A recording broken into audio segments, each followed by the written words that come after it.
मानसिक सांसर्ग चतुर्थी ध्यान पापक्ष पूर्वक दीर्घाय प्राप्ति निमित्त धर्म अर्थ काम मोक्ष सर्व चतुर्विध पुरुषार्थ सिद्धि पूर्वक भूर्भुवस्व वास्तु दोष दुष्ट ग्रह दोष श्राप दोष तथा नवग्रह दोष जयमानस्य अभीष्ट काम सिद्धि पूर्वक पूर्व सलिंग बलां सर्वदुष्टां वाच भगम बलं समधि वाक्कल बुद्धि विनाशाय लिंगं स्वाहा कमलां कृपा लाभार्थम अद्य दिवसे हे जयमानस्य गृहे सुख समृद्धि तथा धन कुबेरवास धन कुबेर पायले वास पूर्वक सर्वारिष्ट शांति पूर्वक दिवसे कर्पूर मिश्रित सुगंधि द्रव्योदगीन रुद्राभिषेक नमक्षम पूजा कर्म कर्मणि बाष्पदेवतानं पूजन पूर्वक आरति पुष्पांजलि पर्यंत ब्राह्मणद्वारं संकल्पं करिष्यास्मिन् संकल्पे कर्मणि सिद्धिरस्तु यावन्तो वै देवानं कर्मे मनुष्य संकल्पमस्तु शुभं भवतु शुभं भवतु।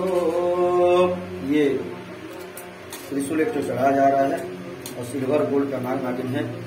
ओम त्र्यंबकं यजामहे सुगंधिं पुष्टिवर्धनम् उर्वारुकमिव बन्धनान् मृत्युर्मुक्षीमामृतात् अन्नपूर्णेश्वरा पूर्णी शंकर प्राणवल्लभे ज्ञान वैराग्य सिद्ध्यर्थं दीक्षां देहि च पार्वती माता पार्वती देवी पिता देव महेश्वर बान्धवासुभक्ताश्च स्वदेशु भवनत्रय भगवती अन्नपूर्णा महालक्ष्मी देवी नमो नमः। सर्वोपचाराणि गन्धाक्षतपुष्पाणि समर्पयामि नमस्कार नमो नमः। बड़े प्रेम से अष्ट शंभो भगवान की जय।